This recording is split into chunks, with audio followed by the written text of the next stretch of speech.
Some of you may have heard that Disney Corporation is responsible for at least one real live ghost town. Yeah. Disney built the Treasure Island resort in Baker's Bay in the Bahamas. It didn't start as a ghost town. Disney's cruise ships would actually stop at the resort, leave tourists there to relax in luxury. I mean, this is a fact. Look it up. Disney blew $30 million on the place. Yeah, $30 million. Then they abandoned it. Disney blamed the shallow waters, too shallow for their ships to safely operate, and there was even blame cast on the workers, saying that since they were from the Bahamas, they were too lazy to work a regular schedule. And that's where the factual nature of the story ends. It wasn't because of sand, and it obviously wasn't because foreigners are lazy, even though I guess both are convincing excuses. No, I sincerely doubt those reasons were legitimate.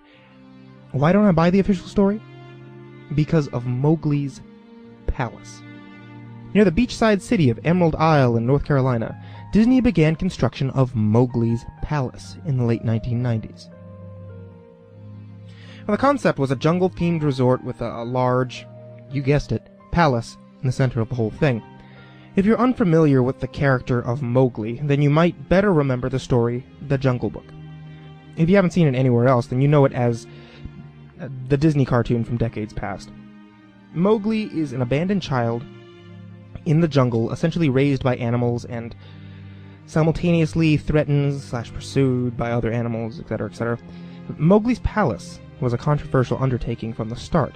Disney bought up a ton of high-priced land from the project, and there was actually a scandal surrounding some of the purchases.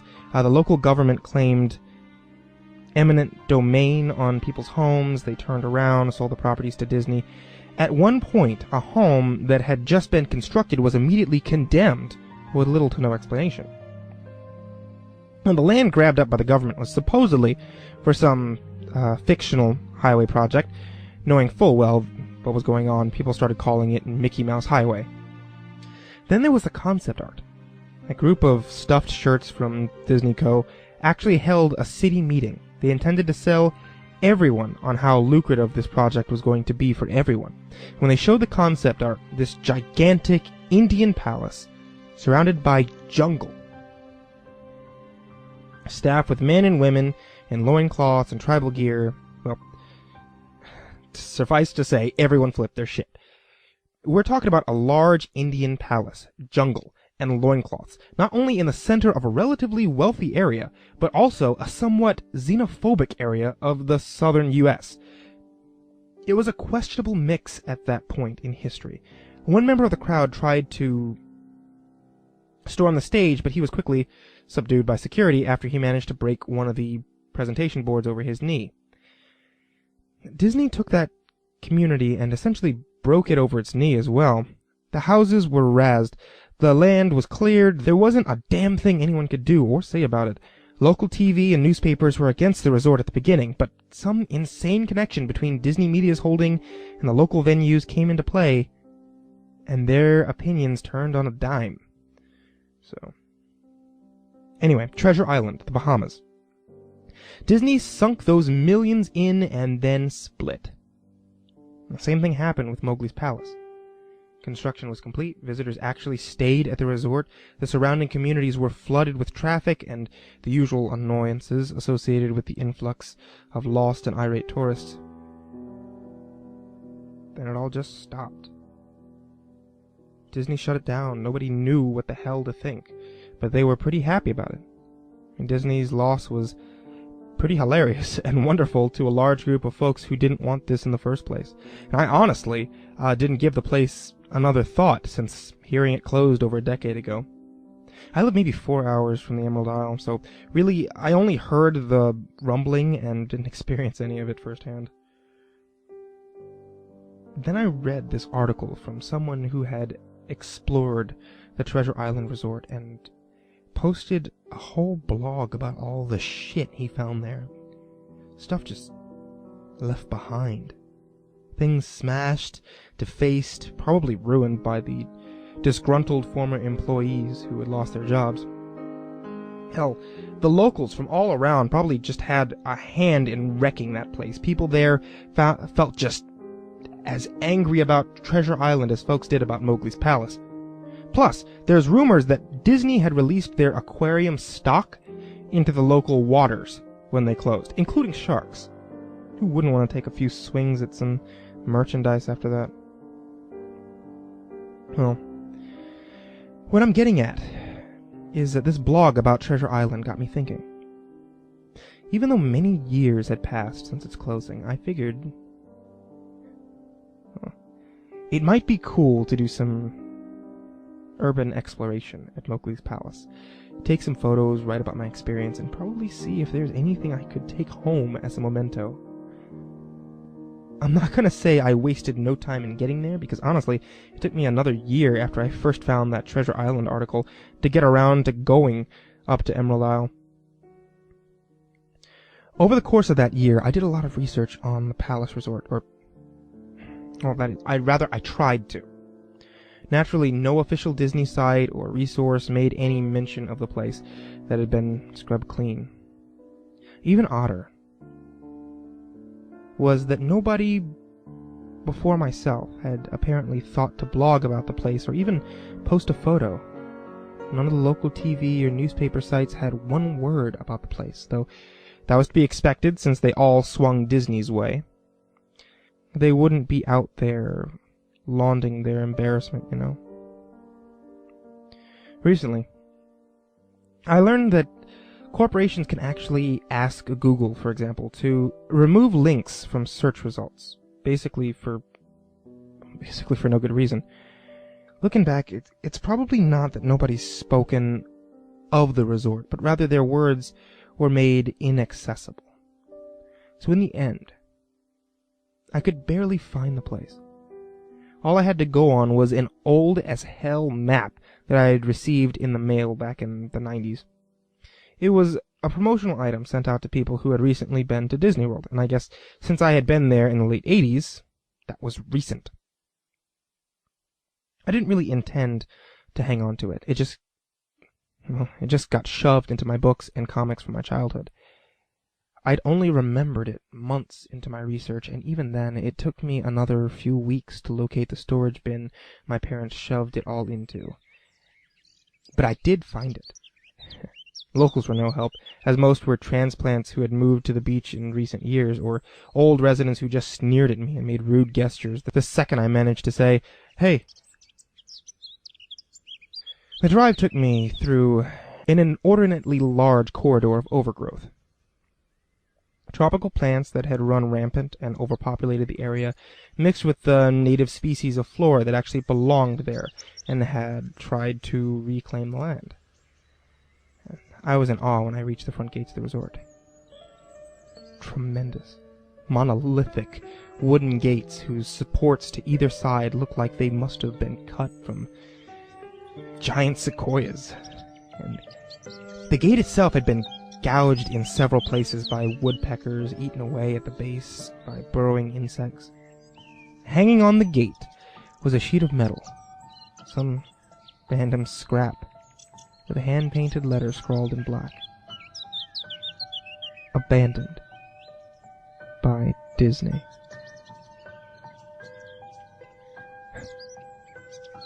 Clearly, the handiwork of some local or an employee who wanted to make some small protest.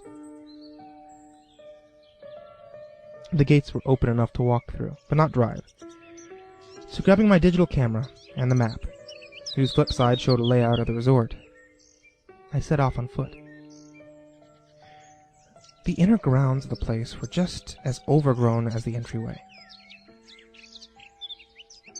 Palm trees stood unattended and ragged among piles of their own coconuts. Banana plants simply stood in their own stinking, bug-ridden refuse. There was this sort of clash between order and chaos, as carefully planted rows of perennial flowers mixed with obnoxious tall weeds and stinking blackened mushrooms. All that remained of any outdoor structures were broken, rotted wood and various charred bits of unidentifiable material. What was Most likely an information booth or an outdoor bar was now simply a pile of assorted debris, chopped up by past vandalism and ravaged by weather. The most interesting thing on the grounds was a statue of Baloo, the friendly bear from the Jungle Book, which stood in a sort of courtyard in front of the main building. He was frozen in a jovial wave towards no one, staring into empty space with a silly, toothy grin as bird shit covered whole swaths of his fur and vines ensnared his platform. I approached the main building, the palace, only to find the outside of the building covered in graffiti where the original paint had been peeled and chipped away. And the front doors weren't just open, they had been taken off their hinges, well, were stolen. Above the front doors were the gaping maw where they had once been. Someone had once again painted "Abandoned" by Disney. The inside of the building was so stark, so bare, that I actually think people had stolen the molding off the walls. Anything that was too big to steal, counters, desks, giant fake trees, they were all resting amid this empty echo chamber. They amplified my every step like a slow rat-a-tat of a machine gun. I checked the floor plan and headed to all the locations that might seem in any way interesting. The kitchen, as you might imagine, an industrial food prep area with all the appliance and space, no expense spared.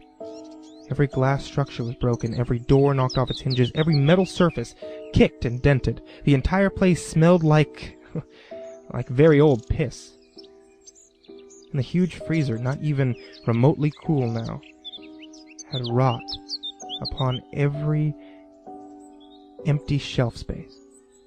Hooks hung from the ceiling, probably for hanging cuts of meat, and as I stood inside for a moment, I noticed they were swinging.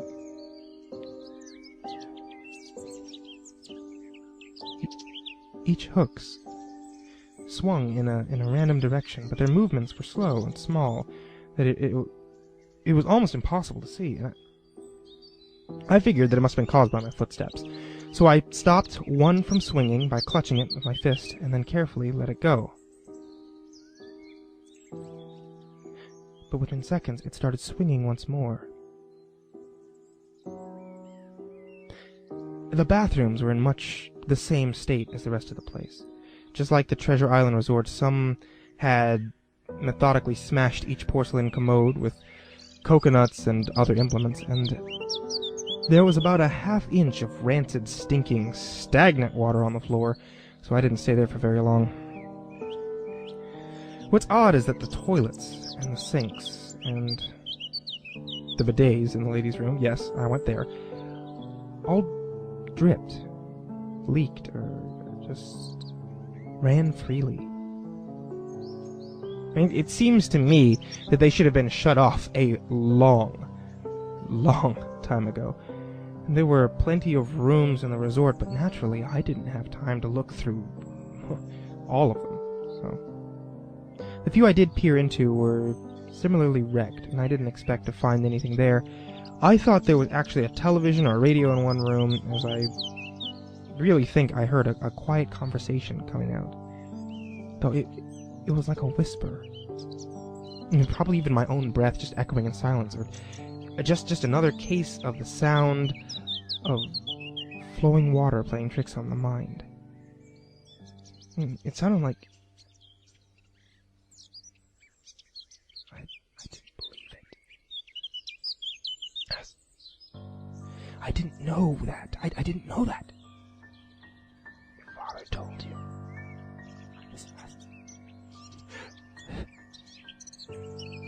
I know, that sounds ridiculous. I'm just telling you what I experienced. Why, I thought there might have been some running in that room, or worse, some vagrants who had holed up there and probably would have knifed me. At the front doors of the palace again, I figured I hadn't found anything of note, and had wasted the trip up. And as I looked out the door, I noticed something interesting in the courtyard that I had apparently missed. Something that would give me at least one thing to show for all my trouble, even if it was just a photograph. There was a lifelike statue of a python, maybe 8 feet long, coiled up and sunning itself on a pedestal right in the center of the area. It was almost time for the sun to start setting, so the light fell into the object in a perfect way for a photograph. I approached the python and I snapped a photo, and then I stood on my toes and snapped another. And I moved closer again to get the details of its face. Slowly, casually, the python lifted its head and looked directly into my eyes, turned so that off the pedestal, across the grass and into the trees, all 8 feet of it, its head long disappeared into the woods before its tail even left the sunning spot.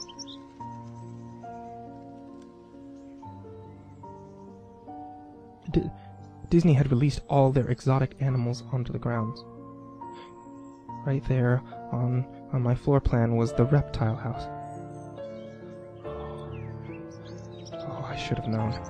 I'd read about the sharks at Treasure Isle, and I should have known that they'd done this. I was dumbfounded, just utterly stupefied. My mouth must have been hanging open for the longest time before I came back down to earth and snapped it shut.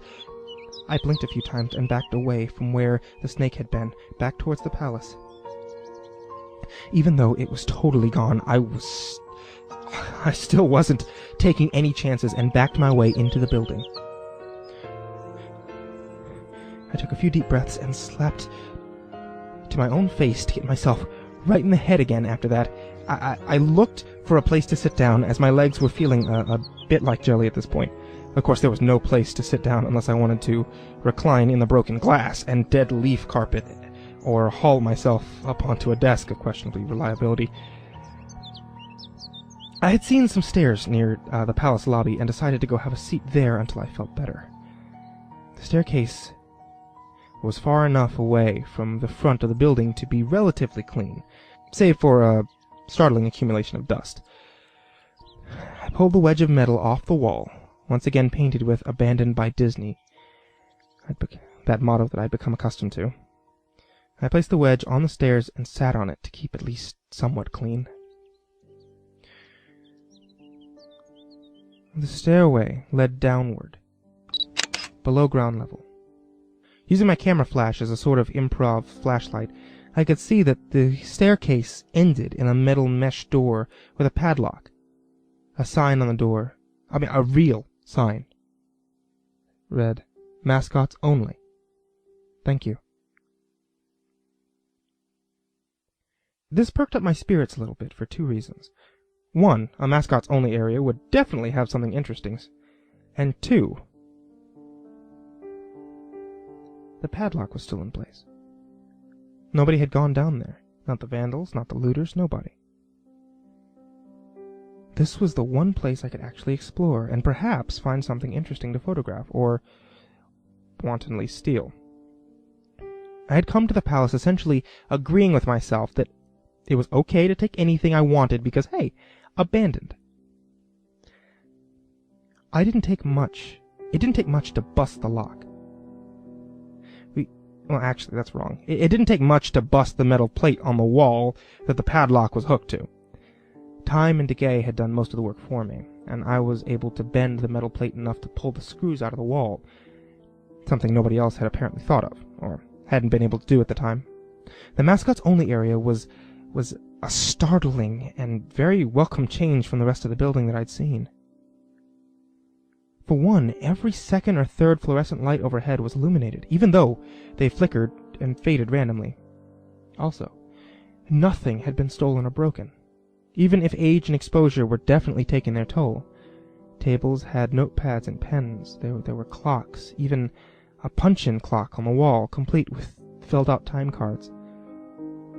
Chairs were scattered around, and there was even a small break room with an old static-filled television, long rotted-out food and drinks on the counter. It was like one of those post-apocalyptic movies where everything is left in the state of evacuation, As I walked the maze-like sub-basement, hallways are the mascot's only area, the sights just became more and more interesting. As I went further, desks and tables were knocked over. Papers scattered, almost melded with the damp floor, and a large carpet of mold was slowly overtaking the real rotting crimson floor covering. Everything was just sort of squishy.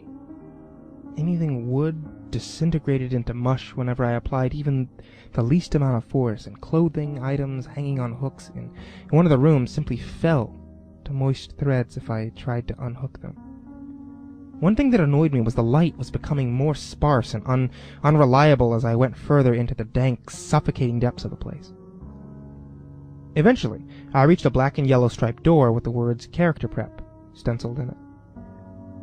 The door wouldn't open at first. I figured this is probably where the costumes were kept, and I definitely wanted a photograph of that twisted, stinking mess. Try as I might, whatever angle or trick I tried, the door wouldn't budge. That is, until I gave up and started to walk away. That was when there was a slight popping sound, and the door creaked open slowly. Inside the room was completely dark, pitch black. I used the camera flash to look for a light switch on the wall by the door, but there was nothing. As I made my search, I was jarred out of this sense of excitement by a loud electric buzz. Rows of lights overhead suddenly flashed up to life, flickering and fading in and out like the rest that I had passed. It took a second for my eyes to adjust, and it seemed like the light was going to just keep getting brighter until all the bulbs exploded.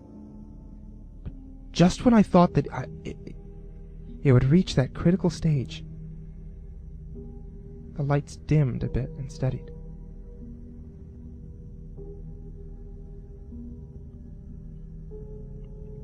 The room was exactly as I had pictured it. Various Disney costumes hung on the wall, fully put together like strange cartoon cadavers hung from invisible nooses. These were an eerie rack of loincloths and native costumes on hangers towards the back. Now, what I found odd, and what I wanted to photograph right away, was a Mickey Mouse costume at the center of the room. Unlike the other costumes, it was lying on its back in the center of the floor like a murder victim. The fur on the costume was rotted, shedding, creating bare patches. What was even odder, however, was the coloring of the costume. It was like a photo negative of the actual Mickey Mouse. Black where he should have been white, white where he should have been black. His normal red overalls were light blue. The sight was off-putting enough that I actually put off photographing the thing until last. I took a photograph of the costumes hanging on the wall. Upward angles, downward angles, side shots to show an entire row of frozen, putrid cartoon faces, some with plastic eyes missing. And then I decided to stage a shot, just one of the bedraggled character heads on a slick, grimy floor. I reached out for a headpiece of Donald Duck costume and carefully removed it so the thing wouldn't fall apart in my hands. And as I looked into the face of the wide-eyed, moldering head, a loud clattering sound made me jump with fright. I looked down at my feet.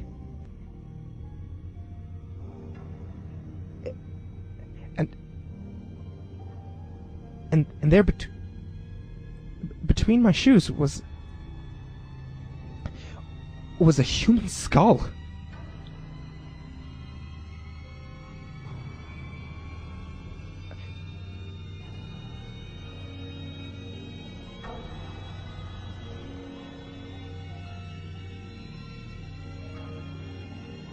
It had fallen out of the mascot head and shattered into pieces at my feet.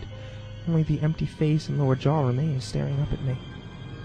I dropped the duck head immediately, as you'd expect, and moved for the door. As I stood in the doorway, I looked back to the skull on the floor. I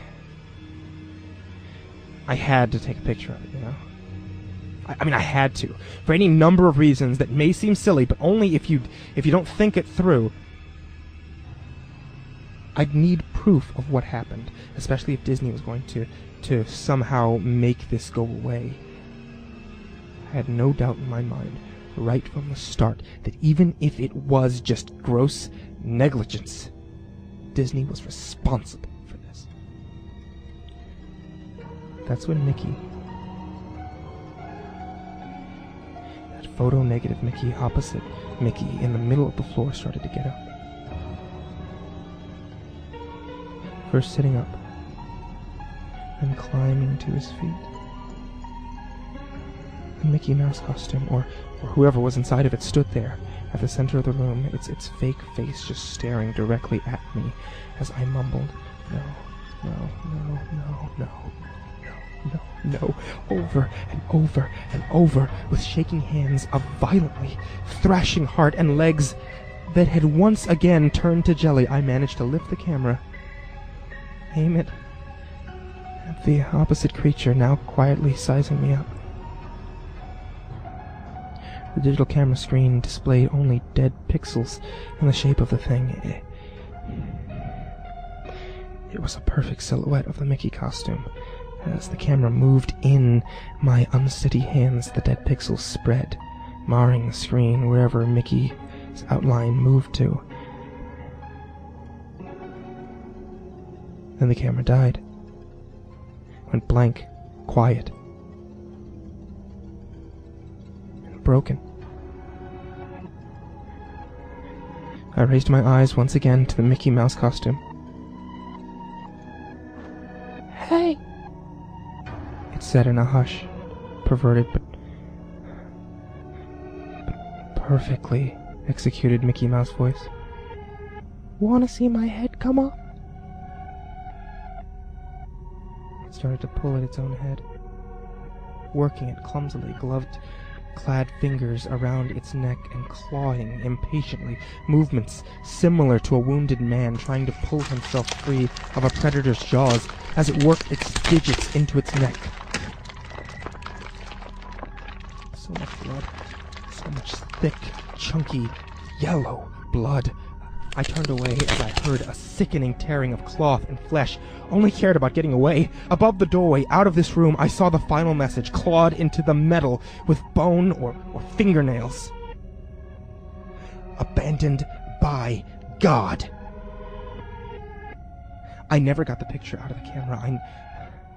I never wrote the blog entry about it. After I ran from that place, I fled for my sanity, if not my very life. I knew why Disney didn't want anyone to know about this place. They didn't want anyone like me getting in. They didn't want anyone like that getting out.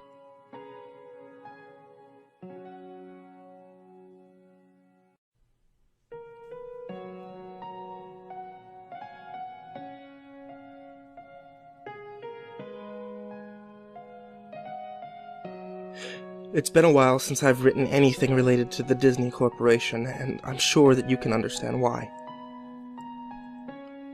A lot has been going on since my last post. I've received a lot of questions and concerns from folks who read my first-hand account of Mowgli's Palace, a resort that was built and abandoned by Disney. I want to thank everyone who mirrored my post. It's been taken down from a few places, mostly corporate sites that were easily leaned on by a larger power. However, for every new topic or disappearing blog post, it seems like 100 more have popped up. This is something they'll have to face. There's no turning back for them. None for me either. I'm definitely being followed. For the first month or two, I chalked it up to paranoia. Any casual glance or half smile in my direction set me off, hairs standing on the back of my neck and everything. The first one I was actually able to spot was a telephone worker milling around my apartment complex. He was middle-aged, doughy, just as you'd expect, but something just seemed off about him. I couldn't place it, but I knew this wasn't just my imagination acting up. He was awkward and out of place. Not somebody who was comfortable doing his routine job. I followed him around a corner only to lose him there. When I turned back to go home, there he was, staring directly at me about 10 feet behind me, emotionless and cold. "Exploring?" he asked. That was all he said. There was an accusing tone to his voice. "Tell me, what blue-collar phone jockey does that?" I guess that's the worst part, never feeling safe, never feeling alone. That and the occasional Disney merchandise left somewhere for me to find. Little rubber Mickeys in the mailbox, a Disney Adventures magazine on my bookshelf. They hide little Mickeys everywhere, 3 circles, one big, 2 small, in the silhouette of the famous mouse head. I've started keeping a running list of Mickeys I found. Coffee cup rings on my coffee table. 1 big, 2 small. Colored glass bottles left on the doorstep, viewed from the top down, all red. Graffiti on the wall on my way to work. A huge earth, small sun, and moon in the proper locations. They're everywhere. People have emailed me about this as well. If you repost anything that I have to say, you're going to start finding those son of a bitch outlines, I guarantee it. The best one by far. One that actually made me laugh because the horror of it all was a drawing in chalk next to my car. I was taken aback at first, walking through the parking garage, keeping an eye out for people following me. The outline seemed a perfect match for, well, a murder victim you're probably familiar with if you've read my past posts, written in yellow, paint, I'm sure, and a single word. Retract. The only good thing that's come out of all of this is that I know I'm not the only one who's seen something that they shouldn't have. I'm not going to give their names because, well, if I have to tell you why, you haven't been paying attention. Researcher goes to the Disney parks whenever he can. All throughout the year, he's not going to have fun, enjoy the rides, etc. He's going for the gascots. There's been a long tradition, apparently, of people reporting strange patrons throughout the park. Silent, motionless, staring patrons of every age, shape, and size. Men and women, adults, children, and teens. All wearing Disney-themed gas masks. Way back when, Disney would get tons of complaints about oddly dressed folks following others around the park, folks who would then merge into crowds and disappear. Later on, the gas masks caused folks to draw other conclusions, and reports of possible terrorists and bombers started flowing. All of those reports most likely went straight into the trash can. I know I can't find any signs of any such occasions reported on by the media. Although you should be aware of the fact that Disney can pretty much control its press like no other.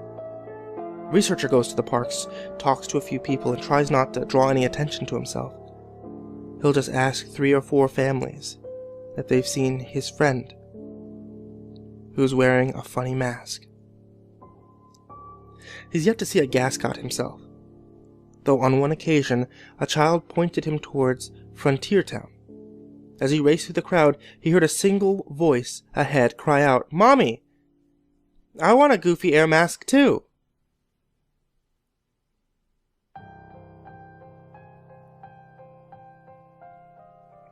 A fellow I'll call lifeguard worked in a Disney water park from 2001 to 2003. He stood at the top of a huge water slide and made sure that none of the kids got too rowdy, and he passed the kids through one at a time, telling them over and over again to be safe, keep their arms in, and so on. One day, as he tells it, this fat kid goes down the tube and doesn't come out the other end. He sent 2 or 3 kids after. The whole thing moves at a steady clip, so naturally, you'd expect that if the fat kid got stuck, the kids that followed him were stuck too. And not so. Only the big kid disappears. Everyone else comes out the other end, cheering and splashing like nothing's wrong. Lifeguard shuts down the slide, much to the aggravation of the kids waiting. before he can go through any of the Disney strict procedures. Splash! Fat kid finally comes out. Staff members pull the kid out of the water. He sank like a stone when he hit, his skin already blue and his eyes wide. All he would say was, "No face, kids," and stop squeezing. The kid was okay, in case you're wondering. He got carted right out to the medical center when lifeguard was told to open the slide back up. He made a big stink about how it clearly wasn't safe, but despite his complaints, he was threatened with firing and begrudgingly opened the slide again. From that point on, he kept a closer eye on the kids. Every so often, they'd come out of the wrong order. Never as stunned as the fat kid, but always with a vague look of concern, a dreamy half-stupor that seemed as if they were trying to figure out what was reality. They'd take on some water and choke a bit, but they'd never come back to ride again. I read his emails with the same sort of unease that you might be feeling right now. I wanted him to share his own story, but in the end, he didn't want to expose himself that way.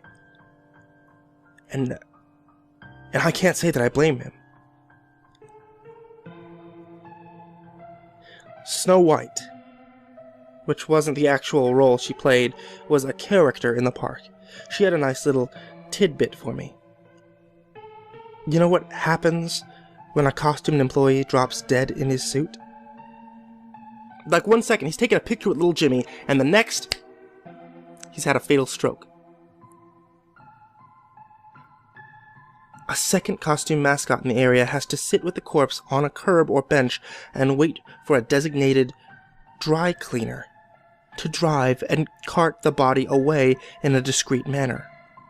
All the while, patrons have no idea they're sitting with a dead body for photo ops. Feel free to check your photo albums at this point. That was bad, but another fellow janitor went completely off the creepy charts. Disney World, and probably others, is built with a series of underground tunnels just below your feet, 3 stories worth. Anything and everything you can imagine is down there for use of the employees. They're called utilidors, utility corridors, because that's the reason that you don't see characters out of place or janitors wandering through the park. They pop in and out of hidden doors and travel a concealed town that you're walking on. Well, janitor told me something that might be common knowledge, but was nonetheless news to me. Walt Disney had several apartments built into his park. There's one above Cinderella Castle, there's one in the Pirates of the Caribbean ride. They're all over the place. More than that,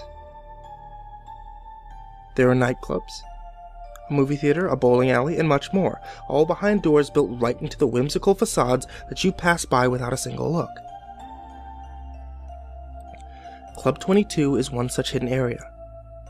If you have the cash to join the exclusive club, you don't, then you'll have access to it and much more. Club 22 is a place where anything goes. Disney Company calls these places dark zones. Spots where the squeaky clean visage of Mickey Mouse gives way to drinking, drugs, and, yes, sex. Conversely, the rest of the park is the bright zone, with a few gray zone utilidors between. As far as janitor has said, it wasn't always that way. It was more of a slow decline in the gradual relaxation of social norms within the elite group. The reason that he knows all this, you might have already guessed. He cleaned it. After a lengthy background check and non-disclosure form, janitor moved up from a park attendant to one of the dark zone cleaning crews. Now, before you get some satanic human sacrifice vision in your head, janitor saw nothing of the sort. Lots of empty alcohol bottles, yes. Used condoms scattered like deflated New Year's balloons, oh yeah. He cleaned up his share of blood, piss, and vomit, but it was all down to the unrestricted behavior of patrons as opposed to any sort of cult behavior. At least that's how he sees it in retrospect. All that trash, that profane shit, went into a furnace and mingled with the smoke of a quaint cottage's chimney. If you've been to Disney World, you've breathed ultra-condensed sin. Backing up this information was Hammer.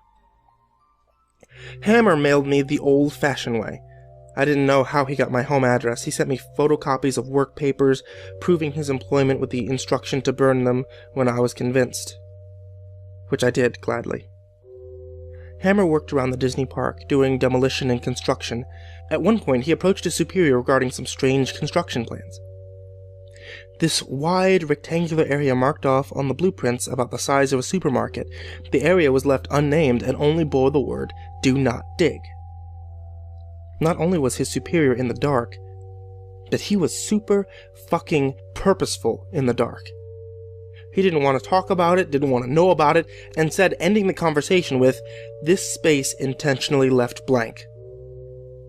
Hammer didn't get it.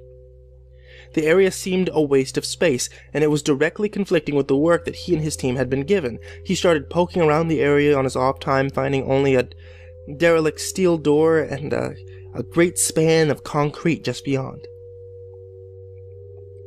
It was a supermarket's worth of blank gray floor. Soon after, Hammer started picking gascots out of the crowd.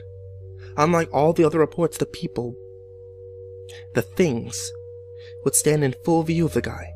They'd cluster together in the distance, or they'd just be pressed against a wall when he turned a corner. He said they moved weird, like they were weak or injured, like a deer that's been run down by a hunter and can't flee anymore.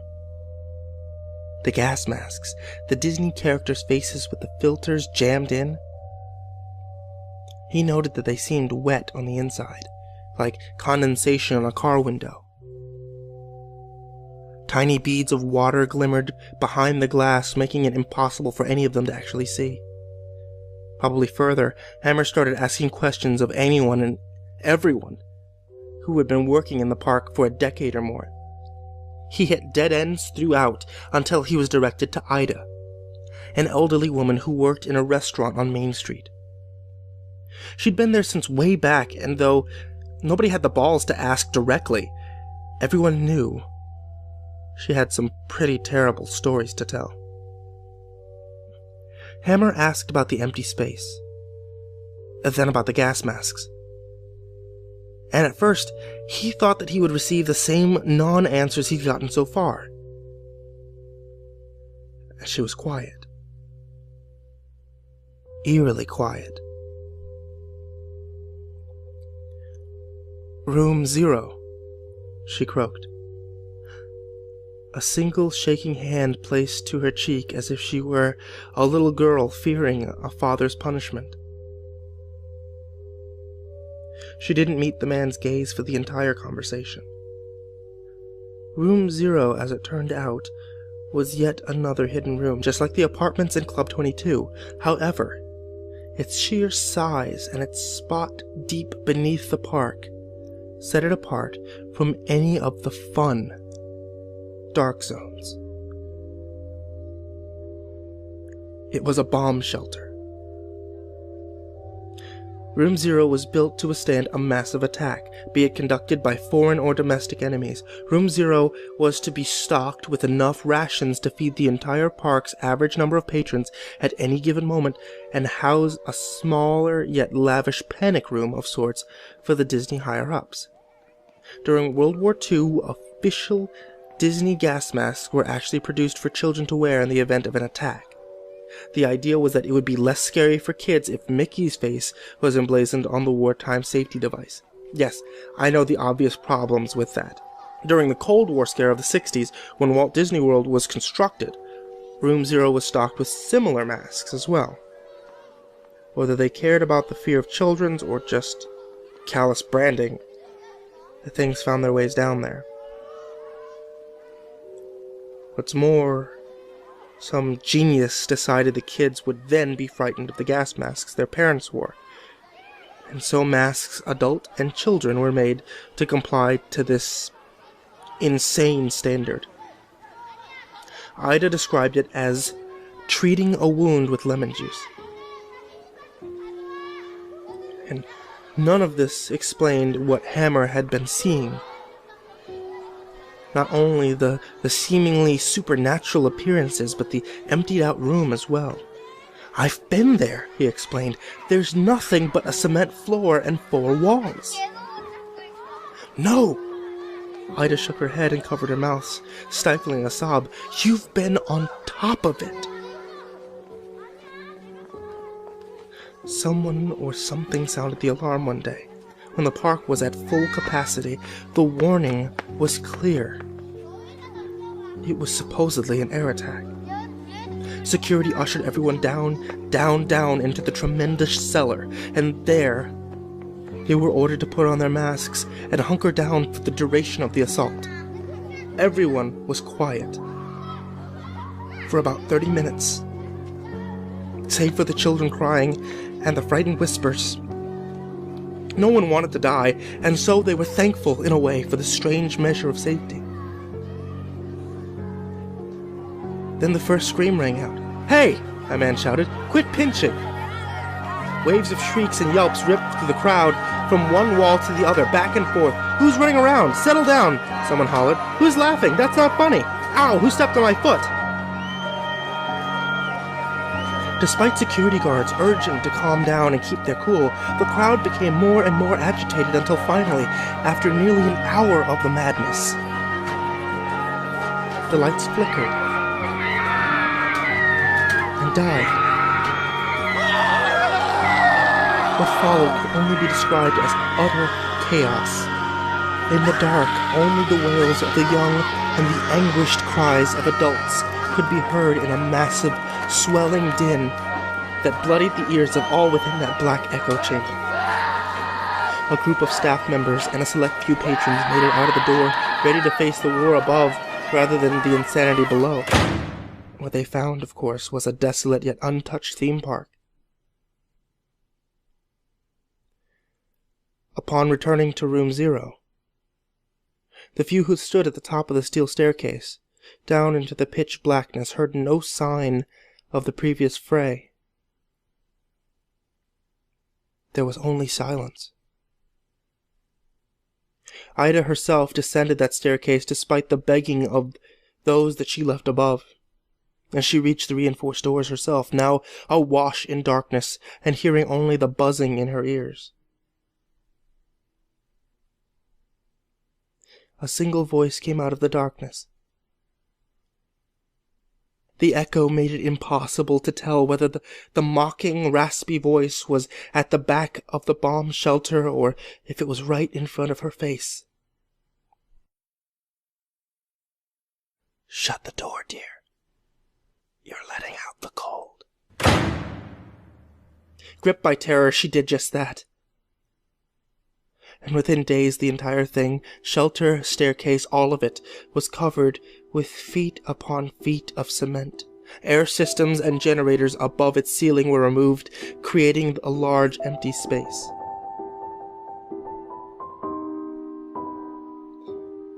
"They're all still down there," Ida told Hammer.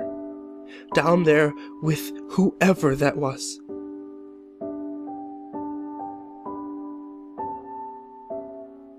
And you might have noticed that I used Ida's name.